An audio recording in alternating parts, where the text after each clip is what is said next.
We need to talk about LAPD's use of horses during protests. I'm sure most of you have seen videos going around of officers on horseback during the ongoing protests against ICE raids in Los Angeles. LA Taco has published several, which I'll include here, but they've just been all over my feed. Over the past 2 weeks alone, there have been dozens of videos shared of mounted officers using horses for crowd control, trampling peaceful protesters, and riding horses through fireworks and clouds of tear gas. On June 8th, the Los Angeles-based account here in LA shared a video of multiple law enforcement officers on horseback repeatedly trampling an unknown person. Based on the video clip alone, it's unclear what events led up to the incident. But the presence of officers on horseback in the midst of explosives raises serious concerns about the safety of protesters and the well-being of the animals. In a separate incident, a 77-year-old Army veteran present at Saturday's No Kings protest downtown was assaulted by an LAPD officer on horseback. Here's a clip of what he recently told LA Taco in an interview about the incident. Rider on the horse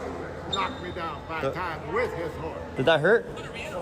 Yeah, man, it busted my fucking back. Of course, when we posted the video on TikTok, we received a lot of comments and criticism about LAPD's overreactive response to an elderly man peacefully protesting. Other commenters pointed out the cruelty of putting what are naturally skittish animals' lives at risk in these intense situations where officers are urging them to trample over people. Due to the fragile nature of horses' legs, which are incredibly vulnerable to life-threatening fractures, mounted officers urging their horses to stomp on people in crowds has the potential to cause severe injuries. That same afternoon, LAPD officers on horseback rode through a large crowd of protesters as law enforcement deployed flashbangs and tear gas. Horses typically aren't as sensitive to tear gas as humans are, but they can definitely be harmed by flashbangs, which create a loud explosion and a flash of light. At the No Kings protest on Saturday, a 33-year-old man actually lost his finger after he was reportedly struck by a flashbang device